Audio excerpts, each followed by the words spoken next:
This is aPauling News. I'm Paul Chappell.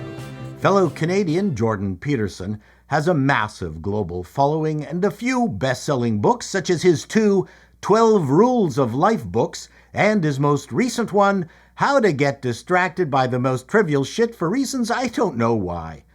That should be coming out soon. Many of you might be wondering just what happened regarding Mr. Peterson's battles with the College of Psychologists of Ontario, what exactly he was fighting for, and did it in fact have anything to do with freedom of speech. Many people have viewed this as a freedom of speech issue. It is and it isn't. American fans of the doctor, please don't confuse your First Amendment rights with Canada's fundamental freedoms, which includes freedom of expression, but not freedom of impression, featuring Canadian Rich Little. Those of you younger than 50 years of age will not get that. And that is what we want to straighten out for all of you fans out there. As a clinical psychologist, Peterson belongs to an organization that has a regulating body. It is this body that asked him to attend a re-education camp for his demeaning, degrading, and unprofessional public statements. Essentially, the College of Psychologists of Ontario had a meltdown in a supermarket, and because young Jordan would not put down the jar of Jiffy peanut butter he really wanted to have, the doctor refused to attend the re-education camp, which actually sounds really scary.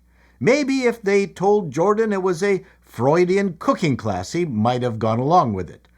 The college said they would suspend his license if he didn't, and Peterson sued that they couldn't tell him what to say in public forums. The Ontario Divisional Court ruled against him in August, and earlier this month, the Ontario Court of Appeal said it wouldn't hear his case. Essentially, the College of Psychologists could do what they wanted. That's the simple part.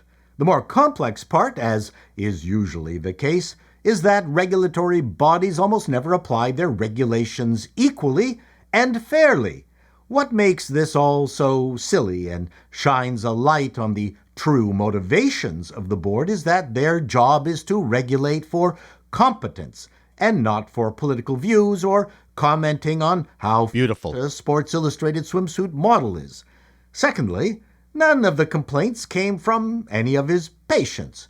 Both of those things makes the board look like petty shills, but they can do what they want and seemingly make up rules on the fly. And let's be honest, our very own Canadian Don Quixote, who tilts at all sorts of windmills outside of his area of infamy and sounds like Mickey Mouse while charging the ramparts, calmly, mind you, unless he's weeping uncontrollably, in his three-piece suit from the 80s, is an interesting character.